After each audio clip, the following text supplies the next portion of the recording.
And உங்களுடைய next project Parasakthi அப்படின்னு நாங்கள் கேள்விப்பட்டோம். So we are so happy and proud of you. அந்த பராசக்தியில் வந்து SK sir and Basil sir இருக்காங்க. ஸோ அதில் வந்து ஏதாவது பேசில் சாருக்கு ஸ்டன் சீன்ஸ் எல்லாம் இருக்கா? அதை பற்றி எங்களுக்கு எதுவுமே பெருசாக தெரியாது.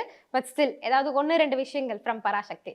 பேசில் கூட நிறைய மின்னல் முரளின்னு நான் தான் ஆக்ஷன் டைரக்டர். ரொம்ப டேரக்டராக எனக்கு தெரியும். அப்புறம் சின்ன சின்ன கேரக்டர்லாம் பண்ணுவார். ரொம்ப க்யூட்டான பையன், ரொம்ப ஜாலியாக இருப்பார்.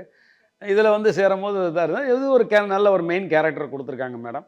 நல்லா வந்துட்டுருக்கு, படம் நல்லா வந்துட்டுருக்கு. ஓகே, ஸ்டன் சீக்வன்ஸ்லாம் முடிஞ்சிருச்சா? இல்லை, நடந்துட்டுருக்கு. இப்போ தான் ஸ்ரீலங்காவில் ஒரு ஷெடியூல் முடிச்சுட்டு வந்தோம். இனிமேல் தான் சென்னையிலையும் பொள்ளாச்சி இந்த மாதிரி நிறைய லொக்கேஷன் போக வேண்டியது இருக்குது. ஜூன் வரைக்கும் இந்த படப்பிடிப்பு தொடருது. ஓகே, ஸோ ஃபர்ஸ்ட் ஷெட்யூல் முடிஞ்சிருக்கு இப்போ. நம்ம ஒரு ஷெட்யூல் வந்து அவுட்டோர் ஷூட்டிங் முடிச்சுட்டு வந்திருக்கோம். சூப்பர்.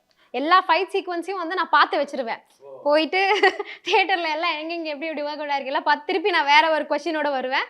நீங்க வந்து கண்டிப்பா என்ன மீட் பண்ணணும். நம்ம இதே மாதிரி கண்டிப்பாக ஆஃப்டர் ரிலீஸ்க்கு நானும் உங்கள் கூட உட்காந்து தேட்டரில் படம் பார்த்துட்டு நீங்கள் கேட்குற கேள்வியெல்லாம் தேட்டர்லேருந்தே பதிவு பண்ணிட்டு இங்கே வந்து சொல்கிறேன் நான். டெஃபினெட்லி.